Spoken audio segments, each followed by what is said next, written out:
Imagine, if you will, you and two friends enter a video store. It's movie night, and you all want to marathon some films surrounding a certain theme, but you can only rent three at a time. You and your friends must come together and decide which stack of films are leaving the store and which are staying behind. This is Stacked. Welcome everyone to Stacked. First episode, baby. Woohoo! I'm your host, Ethan Williams, and with me today are my boys, my film brothers, my brothers in arms. First up, we got all the way down from Hong Kong. What time? I don't even know what time it is. 11 a.m.? Yeah, it's around 11 a.m. right now. 9 p.m. here, but it's 11 a.m. there. Fucking Chris Lee. Take it away, bud. Hey guys, my name's Chris. I'm all the way from Hong Kong. I met Brandon and Ethan at college when I went over there to study film.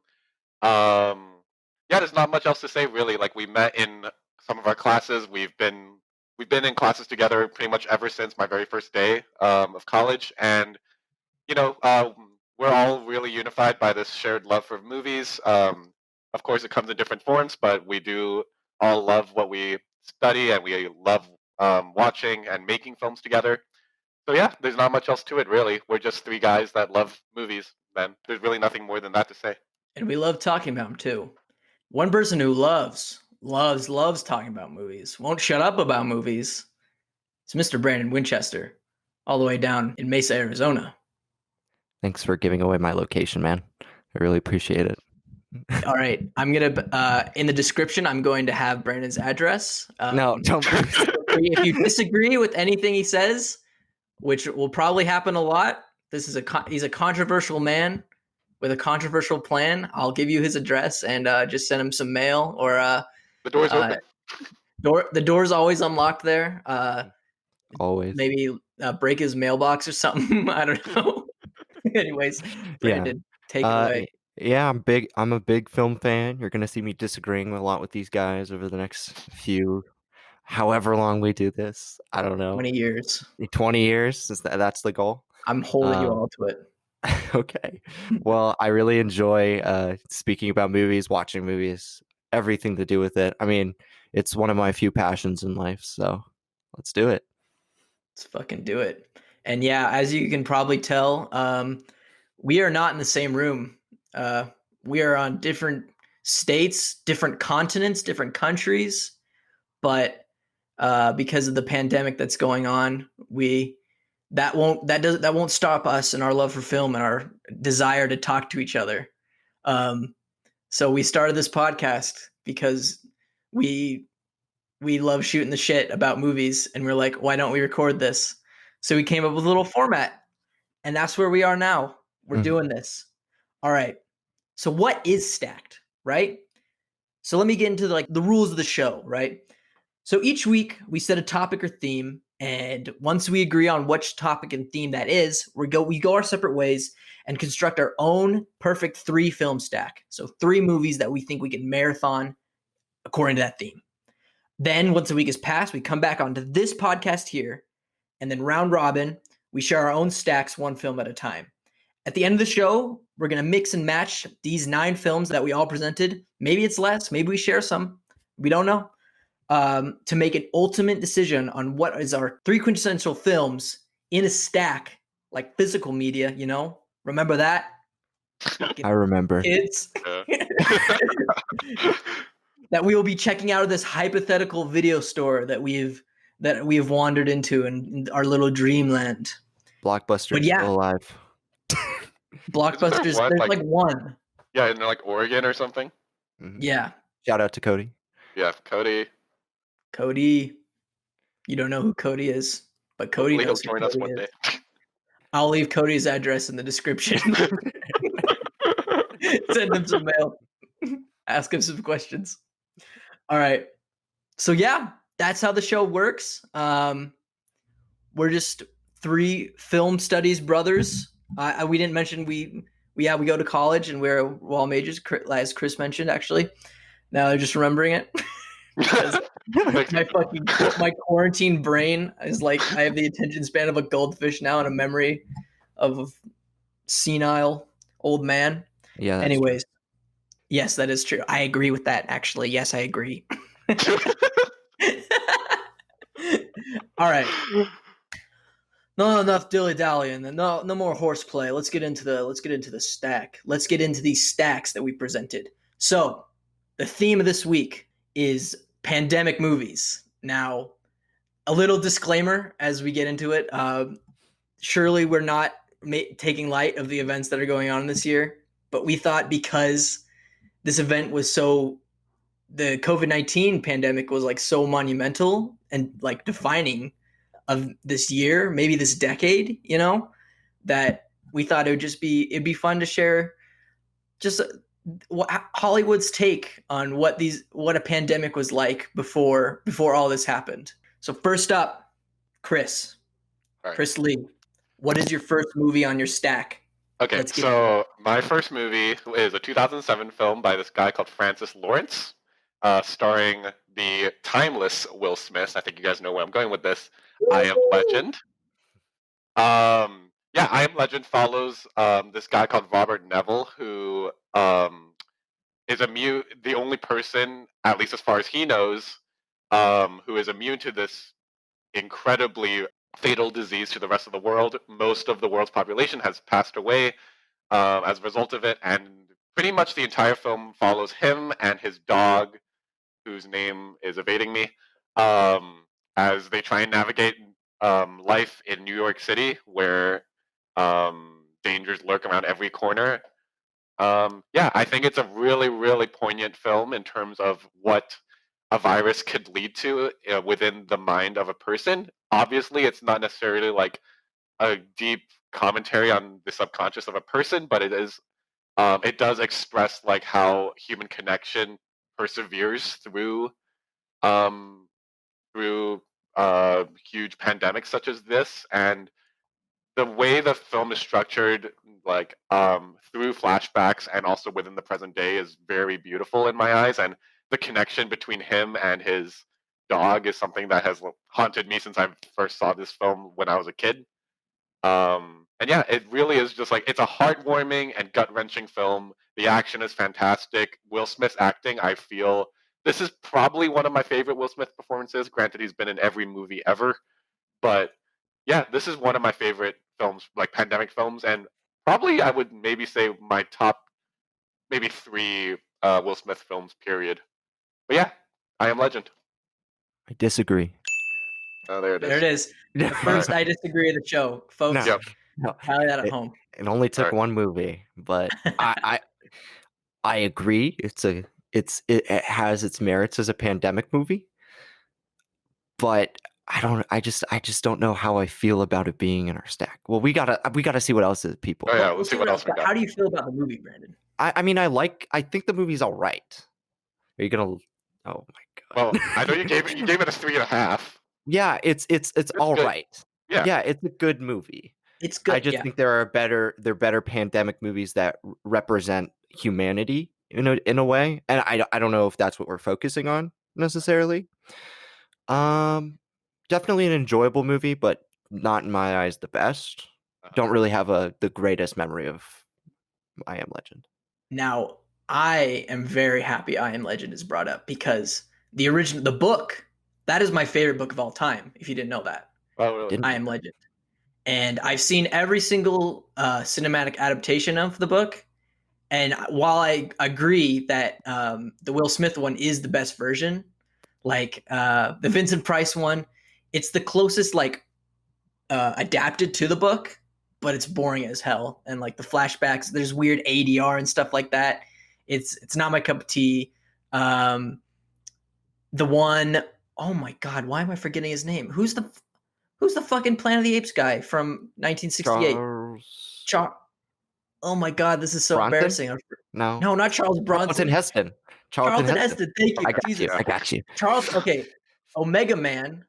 That one is really fun, but its ending stinks and it like ruins the whole film for me. And it's like it's like the furthest away from the book than any of these three films. But the Will Smith one, while I don't like any of the endings, like there's two endings, right? Have you seen both of them, you guys? I have.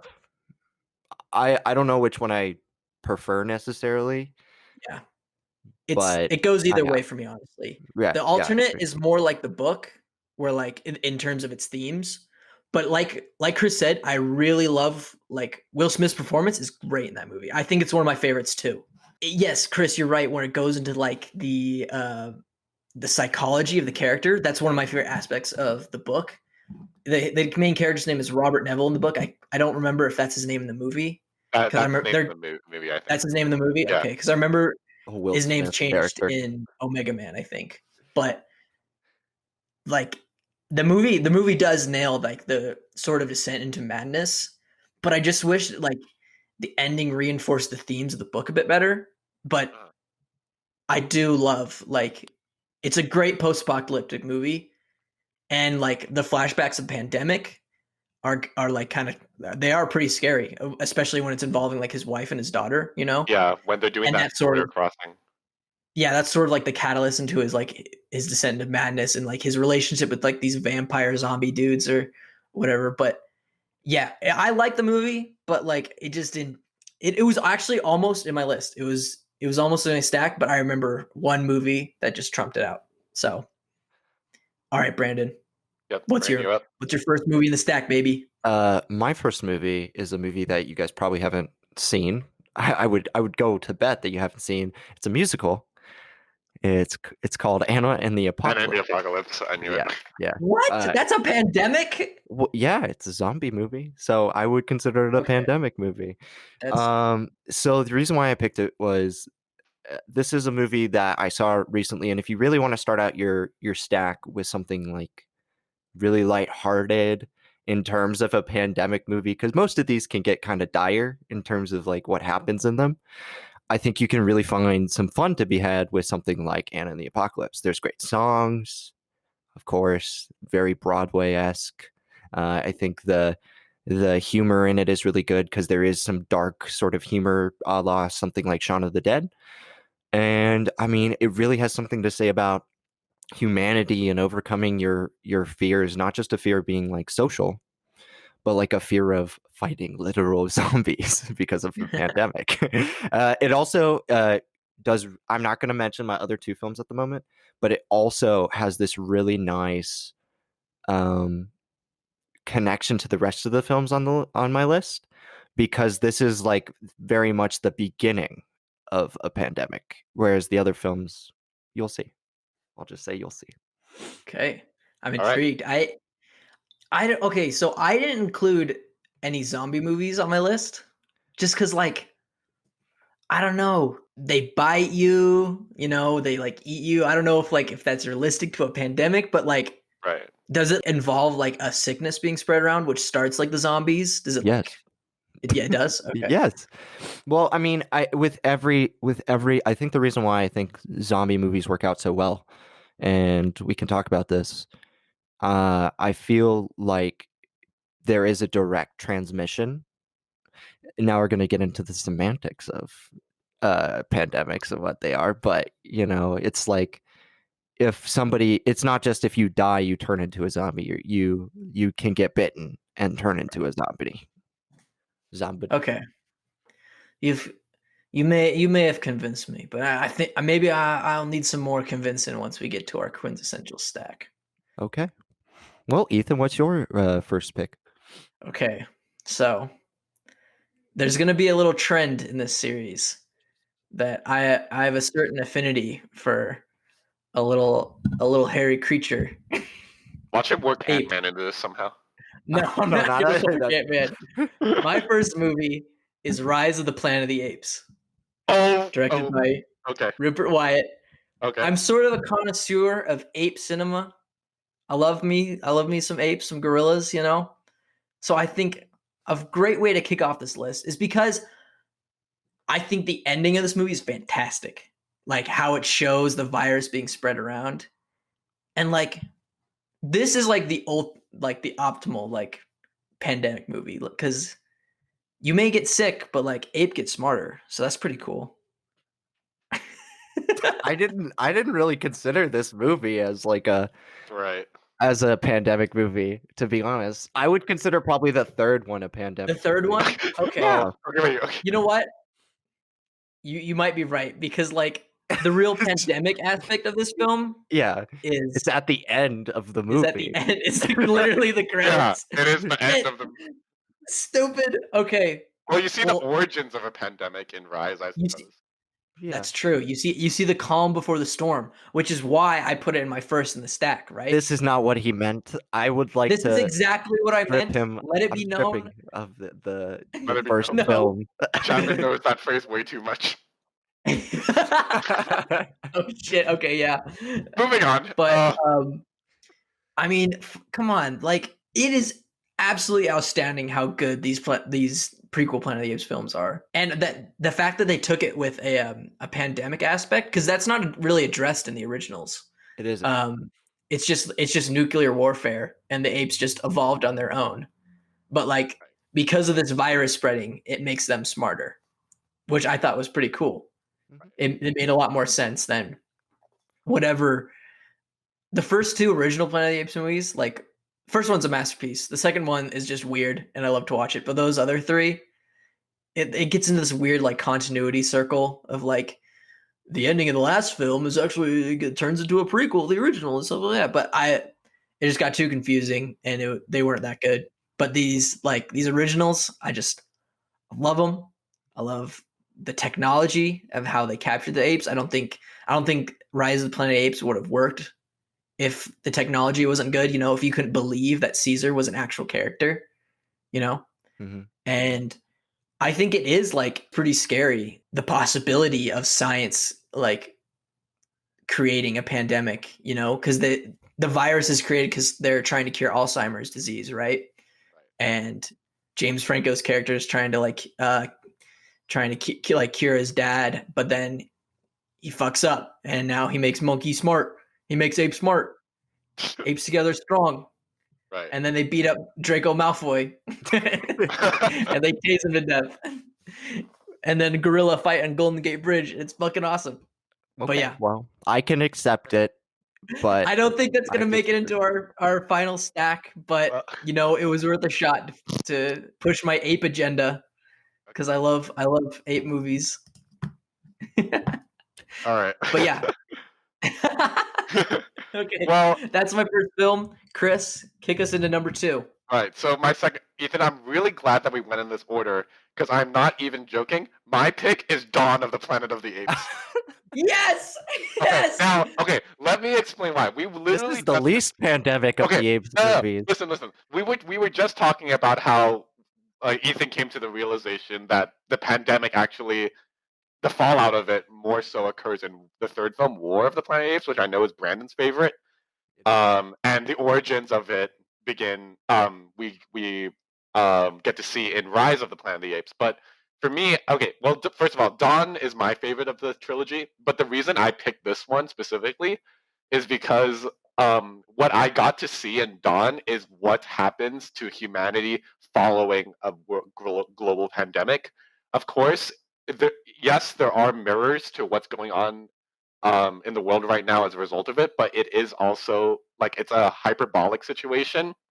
We get to see how different cultures and different kinds of people interact with it, how they adapt to it, um, the the kinds of interactions that happen between different kinds of people as a result of it, and how it could lead to chaos because of the fallout.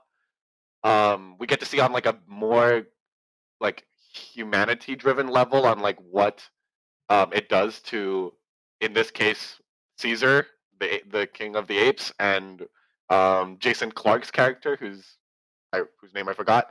But yeah, we get to see like a more intimate touch on what happens in during this pandemic, and I don't know, I found that really touching. And yeah, I mean like there's not much else to it on my end, really. Like, Koba is a great antagonist for me. I love what they did with him from Rise and brought him into here, seeing how different people react to certain things, and I think like it's a very poignant message. Um, but yeah, and like as Ethan said, like these movies wouldn't work as well if technology hadn't advanced so high, so incredibly since then. And like I think looking back, Rise there are little things in Rise that I might be like, oh, the CGI is not perfect and things like this, but Dawn and War, I fully believe when watching those movies that apes can totally talk and like be like this and move and wield guns, ride horses. Like it all worked so well for me. You guys just wanted to do 8 movies. That's why you did those. Tune in next week for our 8 movie. No, we don't know yet. We don't know yet.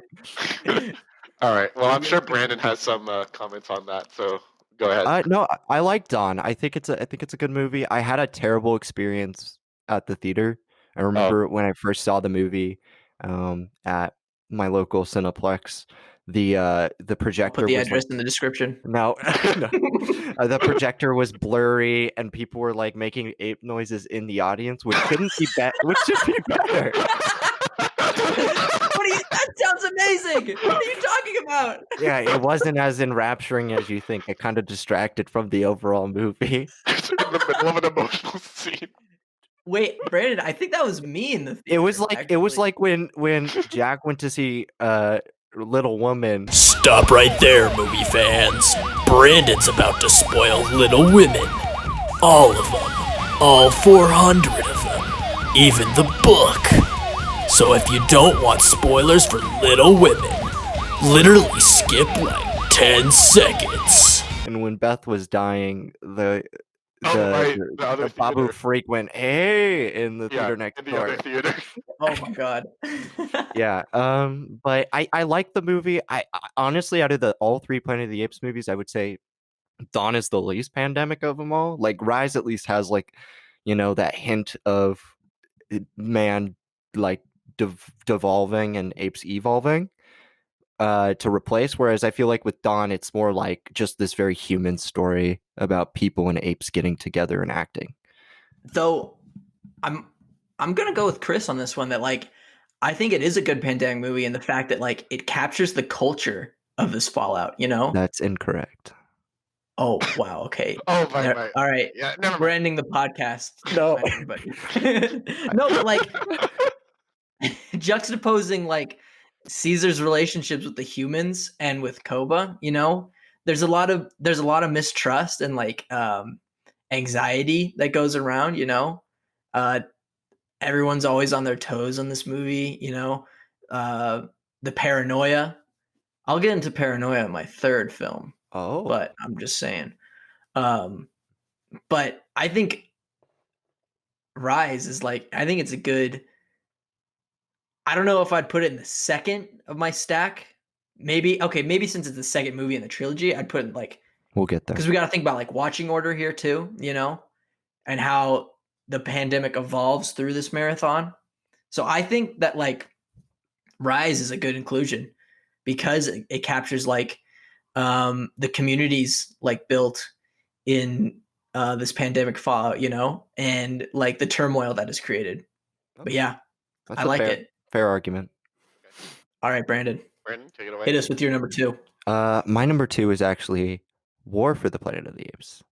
Are you fucking kidding me? Are you serious? No, I'm kidding. I'm kidding. Fuck. Okay. What if we just did our pandemic was just the 3 Planet of the Apes movies? There. All right. Show's over. You just watch this. All right, what's yours, Brandon? My 2nd movie is actually a sequel. Oh. It's called 28 Weeks Later. I don't know if either of you guys have seen. I haven't seen 28 Days or Weeks. Okay, well, so here's what I'll explain. It's sort of a continuation, sort of not, of the first film. Like the first film is very self-contained. Like it takes place in London with a small group of characters, but at the end of the first film, there's this ambiguous nature of like, did the virus stop or is it continuously spreading? Because it is, and it's, I would say out of all of the zombie movies, it's the most pandemic out of all of them, because this is where like you see like towns deserted. And the reason why I think it's like a good continuation of Anna and the Apocalypse is because 28 Weeks Later is about the devolving of society and how they try to rebuild and how that just ends up getting fucked up by whatever the virus spreads and how it spreads. And you really start to see that in the weakening of like institutions and the way like corruption still runs rampant, and that involves the collapse of Europe as a whole, and it's great. It's a great movie. I That's know you can't interesting. speak to it, but I think it's one of the most underrated virus movies out there.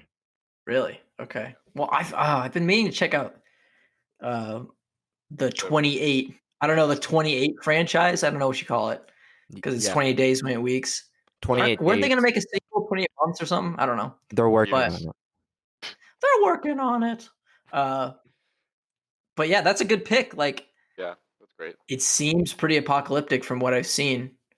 And yeah, I can't really speak to it, but that sounds appropriate for this list. Yeah, definitely. Okay. I mean, like I've never seen either of the 28 movies. I guess that's what I'd call it. I know the first one was directed by Danny Boyle, who did Trainspotting, Slumdog, Steve Jobs, and I think he did 127 Hours or something like that. I think he did too. Yeah, and I the only thing I really know about that movie is obviously like it's a pandemic film, but there's also like a still from the film of Cillian Murphy walking right like on the bridge next to Big Ben and him just looking around and no one's around. Well, that's And the that like, first one. yeah, and like that's just such a haunting image. So yeah, I do definitely think like although I haven't seen the film, I do believe what you say in terms of like this could definitely be a very poignant depiction of what a pandemic film can do to people and the world as a whole. Well, it's like it also has to do. I forgot to mention this. It also has to do with like asymptomatic carriers and like how they can kind of jumpstart a virus again if they get back into society. Because often, and I think this relates a lot to today. I think a lot of not to get into too political things here. Stacked is trying not to do that, but I think No, go into politics. oh, Come okay. on. Well, I think when the government tries to reopen too quickly, I think, and you have asymptomatic carriers, I think there is a possibility of a spread continuing or mutating. And I think 28 weeks later does that it really well because in most virus movies, they don't really deal with asymptomatic carriers. I think if you're like looking at something like Outbreak or Outbreak or Contagion, which we might talk about later, um, you would see like mostly people who look sick who are getting sick and passing it along. It's not people who aren't sick. So yeah. All right. That's a good pick. All right. So my number 2, I know both of you haven't seen this one, so I'm going to sell you on it. It's a 2008 movie. It's called Blindness. Has anybody heard of it? Okay. Does it have Ewan McGregor in it? No, it doesn't. Okay. It's directed by Fernando. Méliès. I think that's his last name. Oh, It's the guy who did the Two Popes. He did Two Popes and he did City of God. Those are good movies. This stars Julianne Moore, Mark Ruffalo, Alice Braga, and Gail Garcia Bernal. He's great. My man. And Danny Glover. Danny Glover. So this is a really interesting movie, and I'm glad I get to talk about it on this podcast. So like the sickness in this movie is blindness. So like there's a virus that goes around that just makes you blind, right? So you see it slowly like infecting people in the beginning of the movie. And I think like my one complaint is like the filmmakers try to like show you what it's like to experience this sickness, and it gets kind of distracting, honestly. And I don't think it's needed, but like where this film like takes off is like once we start to see how the government is handling this problem. So I don't remember if it takes place in a certain city. I think it remains unnamed. I don't remember. It's been a couple of years since I've seen this one, but they put all the blind patients in quarantine in this hospital. It's like this rundown hospital, and the army like puts a barricade over it, and they just wait to see what happens. And none of like the government doesn't come in to help them. They stop sending them food and stuff. And you start to see all of these patients like go like each person in each hospital room starts to form their own community, and they have to start like interacting with each other and like start doing democracy. And Julianne Moore, actually, I think she pretends she is blind because her husband is Mark Ruffalo and he becomes blind. So she's stuck in the hospital and she has to sort of figure everything out with everybody, right? I think she's asymptomatic, It's and messed up. Gail Garcia Bernal sort of plays like the bad guy in this movie, where he becomes the leader of that precinct, and they find a gun, and it's just interesting to like it speaks to like how our society would react in these situations. I think it does mimic a lot of like the mentality of what's been going on in what's been going on today, like those protests of like, I want a haircut, something like that, where the unnecessary power balance that's created by people who think they have power because they find a gun, like I said, and like, did I say that? I don't know. No, you did. Okay, I did. You look shocked. I was like, you didn't say that. But what's also interesting is like it also speaks to themes of like how ableist our society is, just like how inaccessible a lot of facts of like how our society maneuvers and stuff is, like how inaccessible it is to people with disabilities, because once these people like go blind, they have to start forming like how they do like systems of irrigation and stuff like that, how they like deliver food to each other and Blind how they villages. communicate. Yeah, it's sort of like blind villages within this hospital, and then Nobody helped. halfway through the film, Whoa, gamers, hold up! Spoiler alert time! Ethan's about to spoil the movie Blindness. If you don't want to know what happens, skip 30 seconds ahead of the podcast. Thanks. things start getting really crazy and they break out and they realize that like this blindness thing has sort of affected everywhere now. They've been stuck in this hospital, but that didn't stop the virus. So I think the most powerful like piece is when you get to see the outside world when they leave this hospital, and that's when you really start to show that like our society is not it's not really accessible to people with blindness, and I gave it a 3.5 on Letterboxd just because, like I said, I think the beginning's a little slow. It's like it tries to figure out what it is, but once it gets in the hospital, it really takes off, and it's a really cool pandemic movie, and I think you should all check it out. But yeah, all right, that's my number 2. Chris, Okay. what is the last movie in your stack? Hit it. Oh God, I'm kind of nervous to share this one. Actually, no, I'm not. This is the one I think the three of us will agree upon the most, at least amongst my picks. So this movie was made in 2016 by Yon Sang-ho. It is Train to Busan.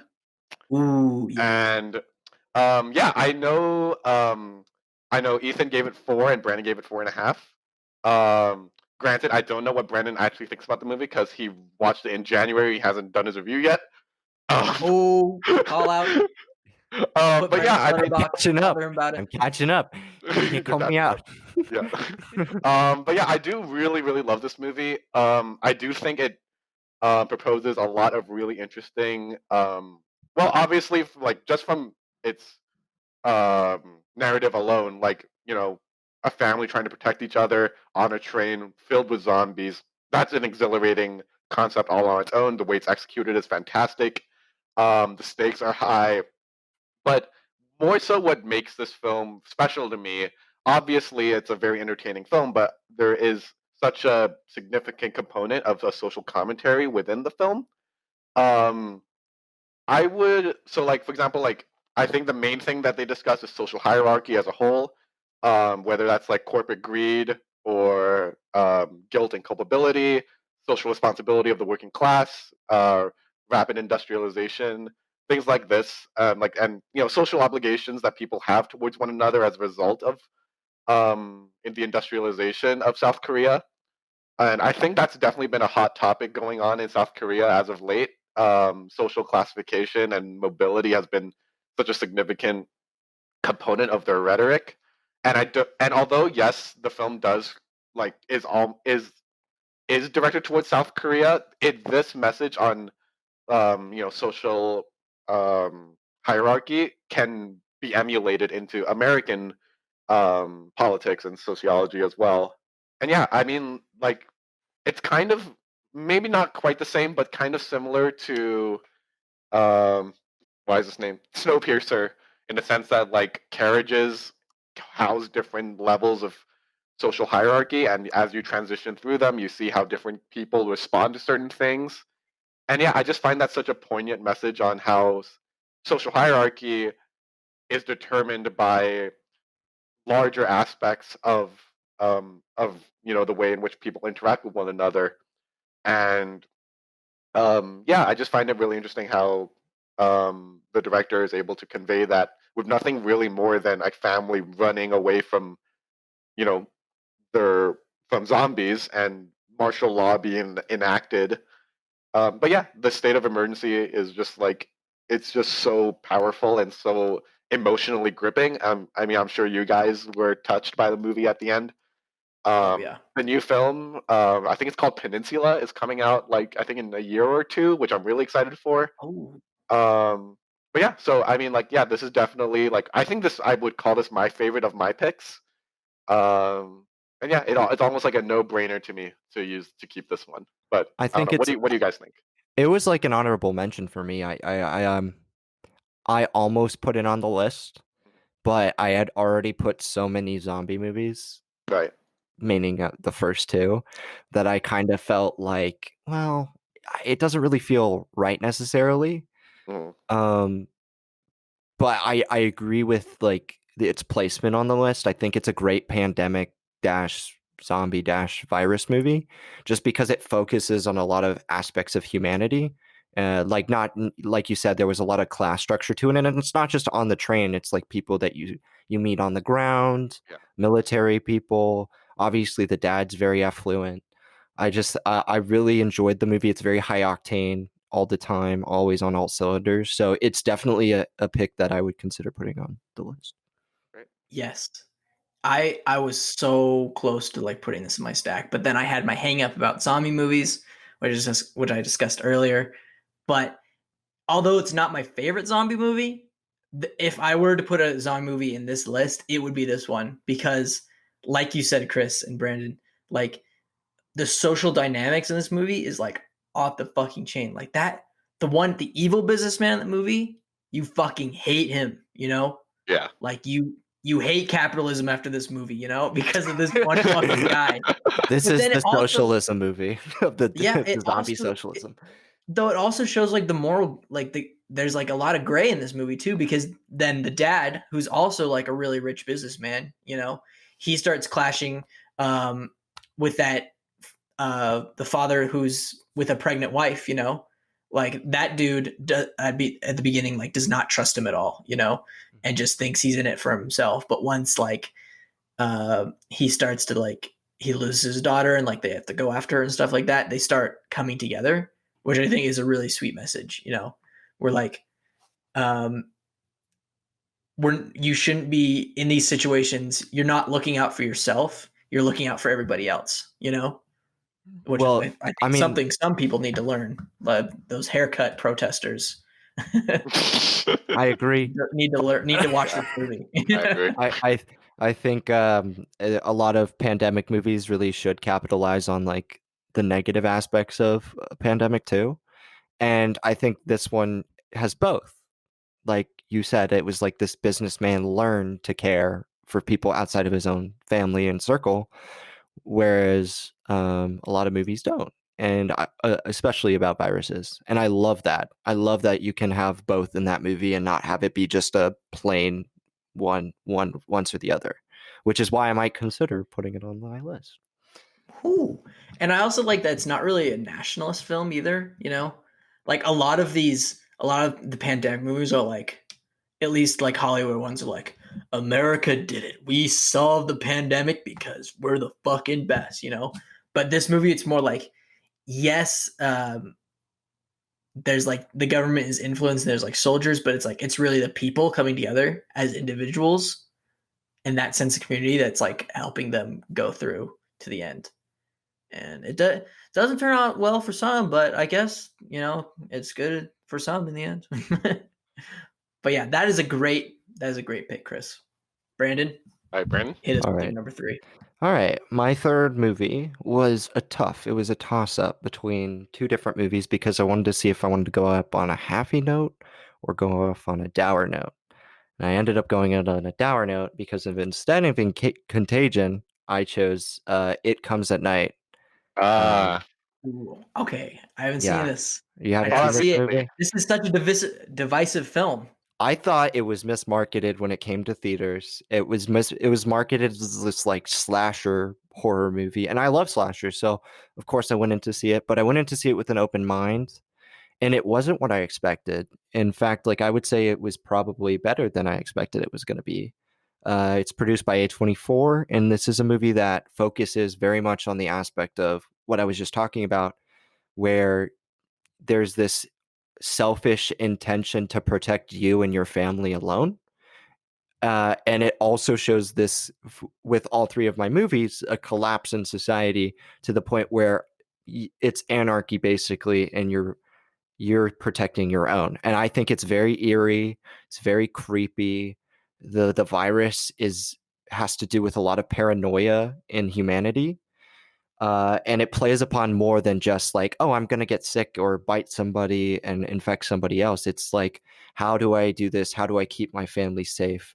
And in the end, um, I'm not going to spoil the film since Ethan hasn't seen it, but you kind of have this overwhelming feeling of sadness. Ooh. So, yeah. So I didn't know this was a pandemic film. You're right. The marketing was like it seemed like it was like a cabin in the woods kind of film. Not the movie, but like that sort of subgenre of horror, where there's something out there. We gotta stay in this gosh dang old cabin or it'll get us. Mm-hmm. So I Exactly. was sort of I'm not really a slasher fan, as you both know. So I was sort of understood. That's why I haven't seen it. But to know that's not what it is at all. That's very interesting. So I got to check it out. What do you Yeah, I think, think, Chris? yeah. Yeah. Go. So I actually saw this movie literally I think 3 days ago now. Yeah, 3 days ago.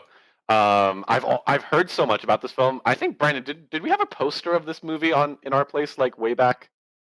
I I don't think know. we still do. I think the corner tore off, which is why I took it down. Right. Yeah, so I was always very intrigued. Like the poster itself was really interesting. It's like a dog staring off into the darkness of a forest. And then I watched the trailer and I was like, oh wait, so it's like a typical Monster, slasher slasher. monster movie, like what's Yeah. behind the door kind of thing. And then I was like, okay, yeah, it looks like fun. And then I clicked on the movie. I watched it on Canopy, I believe. And I remember watching the first like minute of the movie. I was like, oh wait, this is not at all like this is an A24 movie through and through. And yeah, I definitely do think I do understand the controversy in terms of like what people went into the movie wanting to see and what they came out of, and like also just like the way in which it's executed. I know Aiden hates Edward Schultz like with a passion. Waves So Shout out. is his least favorite. yeah, he hates waves. Hated. But yeah, like Love you. I do think like It Comes at Night does do some things that are very interesting. I do like that it honors what like its predecessors in this specific kind of genre had established as effective horror aesthetics, and uses it and integrates it towards a post-apocalyptic like setting, and where chaos and emotions and humanity are kind of explored in this very somber and dark way. Like you said, Brandon, the movie is about like preserving your family at all costs, even if at the expense of your own sense of morality and humanity. And I do think like that is certainly a very, very interesting theme to explore in a setting of a pandemic film, because obviously that setting lends to that concept very, very well. I do have some reservations about the film itself. I do think sometimes it grows a little obsessed with its dark concept and construction, that it stops it from diving into something a little bit more deeply meaningful. But I think for the most part, the film does do a lot with its concept and utilizes it very well. And like you said, Brandon, the ending, I remember sitting at my desk staring at the screen and just kind of like not really jaw dropped, but just kind of sitting like leaning back on my chair and just thinking like fuck, like this sucks. Like this is some sad shit. So yeah, I mean, it's like I do perfect definitely. pandemic. Yeah, That's it what really. I wanted to Yeah, make sure that's of it. kind of what it is. So yeah, I mean, like yeah, I Ah, definitely do understand why you would put this on your list. So It takes place in one place too, so if anybody's like stir crazy at home, been during a stay-at-home quarantine order, like on your house, this is gonna be the oh, movie for you. yeah, I'm telling you. yeah, you gotta like factor in the madness of a pandemic in Oh these yeah, movies. So absolutely. right. that's All right, that's awesome. that's great. Okay, And so my final pick, um, I went with a bit out of left field. Like at first, I don't think you would really see this as a pandemic movie. okay, I think it's more metaphorical. he's gonna say It's a small Transformers. scale. It has to do with a virus. There's a virus in the movie. Have we Okay, seen it? so you've all seen it. I know Okay, you've all seen it. Um, and yeah, it's a very small scale. Deals with a few characters, but it speaks loud, like larger to greater themes of a pandemic, uh and that's John Carpenter's The Thing. huh. Come on, I It's not mean, a pandemic. it That's the is. first problem. No, because it It's doesn't a spread it's to a it's humanity a that we know conscious of. virus. Mm. It's not a virus that we know. It's an alien virus, right? It's transferred through blood. Come on. It's a metaphor for the AIDS epidemic in I 1982. disagree. Everyone, go check out my my video Oh analysis right, yeah. Chris and I made, our video essay. I'll link it down in the description. Right under Brandon's uh, address. yeah, it'll be right under And our Brandon's address letterbox. and Cody's address and Brandon's letterbox, specifically only his. But it's like the film is so masterful in how it captures the paranoia of like each individual. Like if you put it on a broader scale, like it represents a different community, you know? Like Childs doesn't trust anybody. Well, nobody trusts anybody, you know? Kurt Russell doesn't trust anybody. Keith David doesn't trust anybody. Wilford Brimley is the one who discovers it, and it like sort of becomes hopeless. And then you see that like there's more sinister stuff, but like, oh my god, such a good film. This I is like. not a pandemic movie. It's a It's a great movie. pandemic movie. No, It's metaphorical, no. Okay, Brandon. hold up. It's a great movie. I'm not disagreeing with you on that point. Apocalyptic. I just disagree with your categorizing it as like a even more than a zombie movie, an alien movie. It's like essentially this movie is like about it doesn't it spreads for sure, but he kill and then take their place and like grow new organisms. That's not pandemic. It doesn't spread throughout the whole world like something like Train to Busan Well, or you don't know. You don't know if it does. It might just be the exactly. beginning. Exactly. It doesn't. So maybe it should have been my first film. If we don't know what if it's a pandemic, then it shouldn't be. Then it should be on the But list. that's the brilliance of it. You don't know how any of this shit that's going on right now is going to end. It's extremely nihilistic, and I love that fact. Like the ending of that movie. I won't spoil it if you haven't seen it, but like you're like, fuck, what is gonna happen next? You know, Mm-hmm. Okay. like it could. Yeah, sorry. I do think like I do get why Brandon would be hesitant about categorizing this as a pandemic film, but at the same time, I do think that a lot of the themes and the core of what the movie's actually about can be emulated into what pandemic films are dealing with. So I do Yes. think like on a strictly like factual level, it might not be categorized as a pandemic film, but I do think what it's saying is reminiscent of what pandemic films are about. Whose side are you on? I'm on He's neither on of my you. side. No, He's no, not it's either on of my ours. side. I don't know. But yeah. I also did just notice this is our first film in our pick that is not from the 2000s. Well, Yeah. All the Hollywood pandemic movies movies don't- pre 2000 yeah, are there's not that Outbreak. great. Yeah, no, I like. There are a lot We of can pre we can, 2000s great movies, but not pandemic movies. yeah, we can touch on like. I bet a lot of people are wondering like, where's Contagion? Where's Outbreak? You know, because I remember seeing on Letterboxd those were like two of the most popular films, and all this started. You know, Yeah.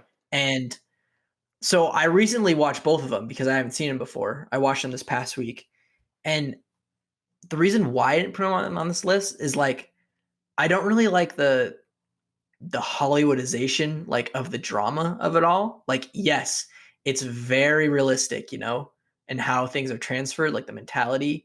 But I just feel like, it's not really the filmmaker's fault because it came out years before like an actual like modern pandemic happened, But like it just seems like it kind of felt in poor taste to me nowadays, and I don't know if I would want to put that in my stack. I don't know if I would want to watch that again now in these I days. I thought about. I haven't seen Outbreak, so I can't really be the judge of that movie. I've heard it's very cheesy, and then It's super cheesy. it There's like doesn't. I just the I pandemic ends in a helicopter battle. I'm just like, what the fuck is going on? maybe as like a palate cleanser, that would be a good one from what I've heard, but I don't know. But with Contagion, I think Contagion is the most realistic and probably best depiction of what a pandemic is, especially since with what we're going through now, you can kind of draw lines, direct lines to what you're hearing on the news or what you're seeing from scientists who've worked on pandemics and who've worked in pandemic offices before. The reason why I didn't pick it was solely because it didn't really fit in with the rest of my movies. And Yeah. also, I thought Chris might pick it because he was a big fan of this movie when we saw it 2 months ago. You gave it 4 stars, so I thought you were gonna pick it. But Yeah, as you said, it's sort of hard to fit that into a trilogy because it shows the beginning and end and the middle. and middle. Nope. They just cut out the middle. There's a They black literally screen for an find the hour. cure the next day. There's nothing. There's no drama. Well, yeah. I mean, you see all of it, and it doesn't feel right to put it at the beginning because you already see the end, and then you're like, I don't need to watch another one. But if you put it at the end, I don't really feel like it captures this like dire aesthetic that needs to be carried by a pandemic trilogy. Chris, any thoughts? I think you really summarized it well. Like, I do think like what Ethan said about like the Hollywoodization of pandemics can be a little bit like, if you will, in poor taste to like what's going on a more human level nowadays, and I think that's definitely something worth considering. I do remember when we watched Contagion, it was like literally like the first couple of weeks when all of this happened. Um so yeah, when I watched it, it definitely was very reminiscent of what's happening. The inclusion of the WHO and the way in which it spreads. It even like literally comes from a bat, which was like that's Yeah, that's hilariously fucking crazy. perfect. Um, and yeah, I mean like the acting is great. I do really like Matt Damon's moment where he is in complete disbelief of what happened to his wife. Um, I do. I mean, like, yeah, I do think Soderbergh's a great director, and I think he presents some really great. He really is, at least in Contagion, he's very good at showing the process of how a pandemic originates and spreads, and then the effect it has on people. The actors are great. I mean, like Matt Damon, like I said, Lawrence Fishburne, Jude Law, Kate Winslet, Gwyneth Paltrow, and what's the name of that French actress? Marion Marion. Cotillard. I always do it with Ah, I always say like Everyone pile on. Marion Cotillard or something like that. I know Jack hates her, but I mean she's great. I mean I Shout out think to like Jack. No, just kidding. I know like Jack Wilshere. I think like the movie's like great, but I do agree with Ethan's perspective on that. Just on like my personal end of things, I do feel more emotionally or even thematically resonant with a lot of the other films that we had proposed, or especially the ones that I had proposed. So yeah, I mean, there's not to discount it, but it is definitely something worth acknowledging, but not necessarily something I would recommend. That's fair. It's a cold movie, like Yeah. very cold, hard to get into, not a lot of character. Okay. All right, So well, time to make our selection, I We guess. did it.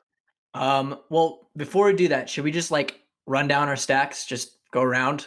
Yeah. Just say like, what our 1, 2, and 3 is. All Okay. right, Chris, start us off. All right, so Just so we refresh. I started off with I Am Legend, and my second one was Dawn of the Planet of the Apes. And my final was Train to Busan.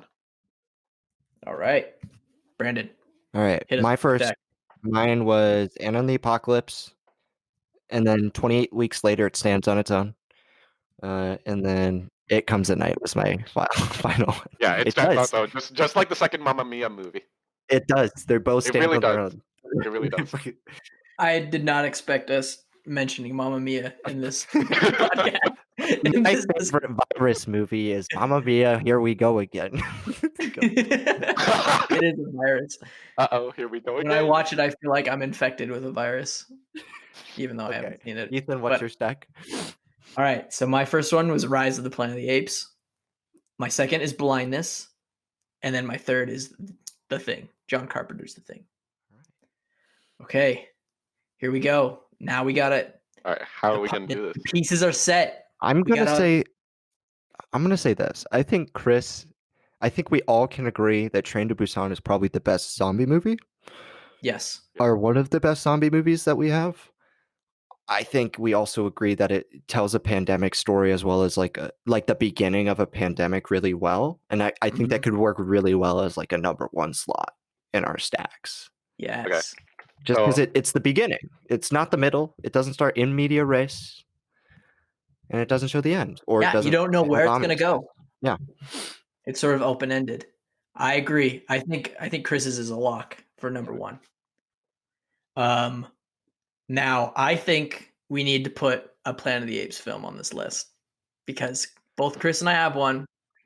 Come on. I Come don't on, man. agree with that. I don't. I just don't think it I doesn't think- make me comfortable. I think after Train to Busan, I think Dawn of the Planet of the Apes is a fantastic sequel. Because It's- now it's the worst set- one.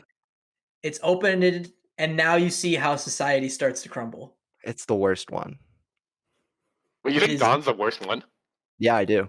Oh, really? I think Rise is the worst one. I think Rise is the But worst it's one. still good, and I love all of these movies. I think Brandon. I like them all more. too, but it's the worst one. What other ones did you have, Ethan? What was your second one? I had Rise of the Planet of the Apes, but I feel like we shouldn't put that on the list because now we already have a good one that sort of starts us off, you know. And as you said, that the pandemic's only really in the credits. So I had that. I had Blindness. I think Blindness.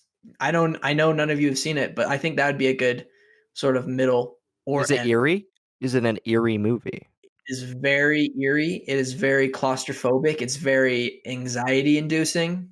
Does it have an end where it's like the pandemic has a solution, or is it something more open ended? I think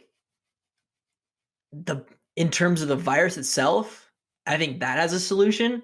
But in terms of society, it's open ended. Okay. So I think out of showing the collapse, I think my movie 28 Weeks Later does that really 28 well. weeks. Yeah, because the societal collapse in that movie is shown, I guess, because the society already technically collapsed in like smaller areas of the UK. But in 28 Weeks Later, they try and reestablish that, and then it collapses again.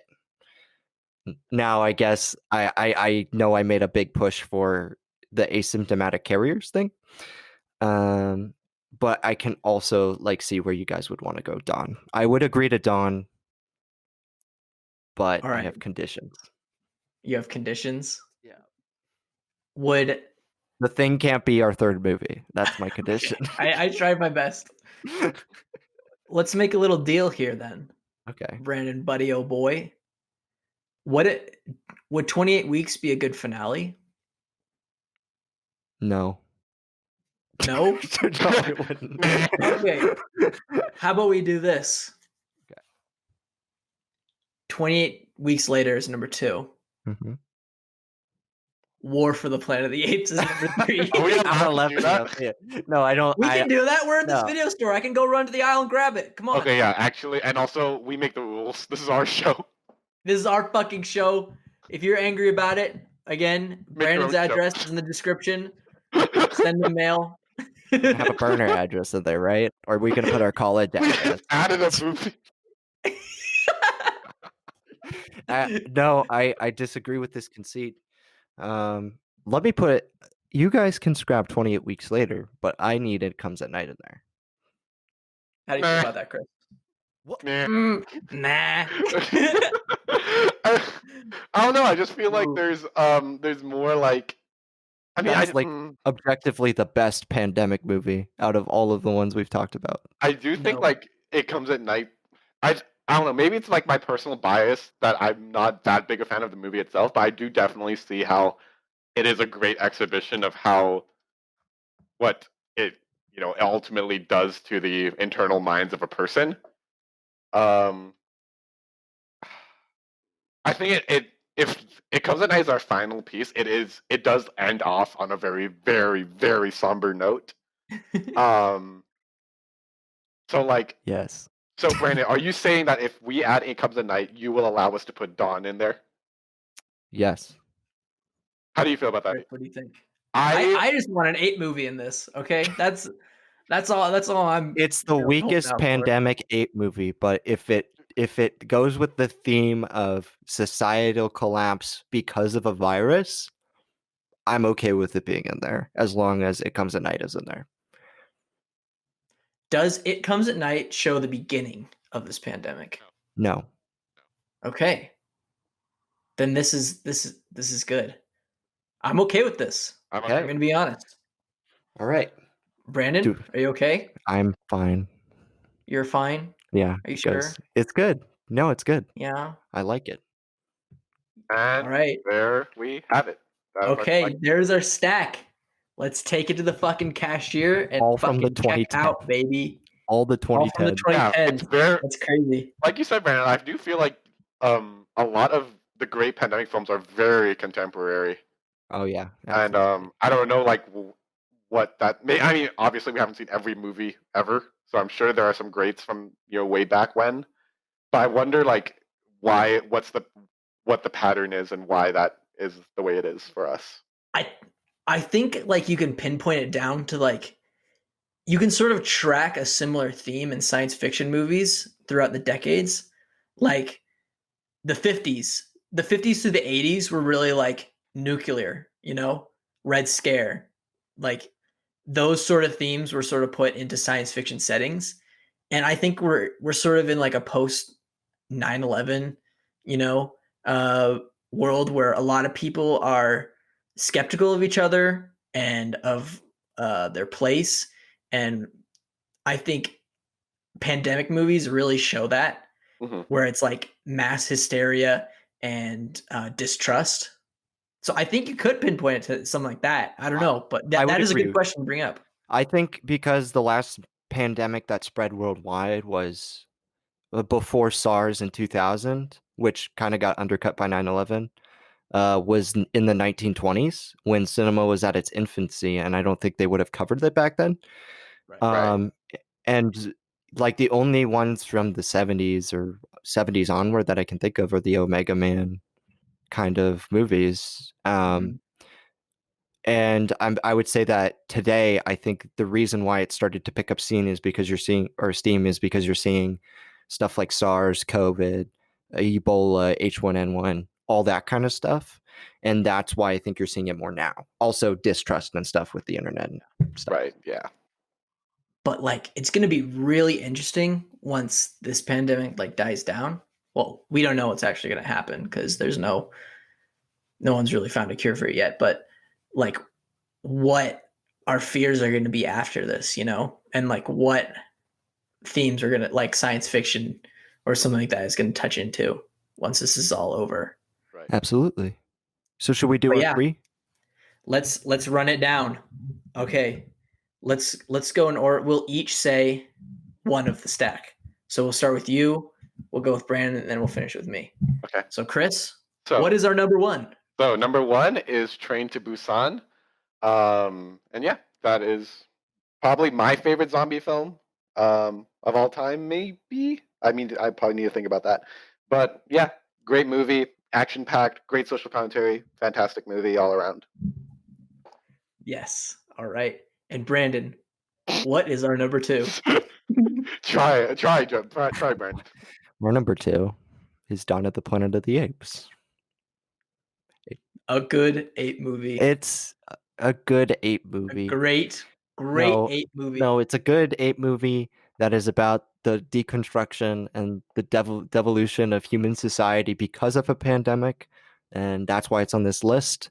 I think it's a really good turning point after Train to Busan, which was like very much the beginning, and then the middle is this collapse essentially. But Ethan, what's our number 3? And our final film to kick off this little slumber party pandemic movie marathon. We're in our little pajamas and our sleeping bags in front of mom's TV. Is It Comes at Night. I probably should have been the one to present this film because I haven't seen it. I kind of messed up on the ordering here. Maybe I should have presented Don. I was just going in alphabetical order.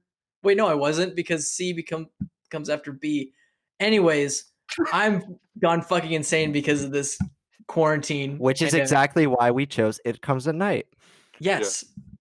There you go. It's about dipping into the Pandora. And there we go. That is our stack, ladies and gentlemen, of all genders. That is our stack. And that is our first episode of Stacked. Hey. Woohoo, we did it. We made it through. Thank you all for listening. Yeah. Let's go around and just like, if you want to plug something, plug it, you know. Chris, we'll start with you. Anything you want to plug? I mean, my letterbox. That's great. Other than What's that, the letterbox? Oh, I'll put it in the Letterbox. description. yeah, my letterbox will be in the description. It's Chris Lee 409. I try and write like pretty nicely. I try and like keep it very methodical in the way in which I write. So if that's your kind of thing, give me a follow and maybe we'll talk movies or something. Y'all aren't ready for Chris's reviews. No, they're too. He cites sources in his reviews. It's insane. If you want to get real big brain, go follow Chris. But if you want really small brain, not getting brain, but if you have a big brain, you're a smart person, which I hope all of you are. If you never want to read a review, follow Brandon. Speaking of, Brandon, what do you want to plug? you can follow me on Letterboxd at Brandon Winchester. You can see me in like In Tenet in theaters, in July Tenet, 17th. yeah. Or You can. No. What are we gonna see you in? I know. You can You can follow me on Twitter at Winchester1, or my name Brandon Winchester.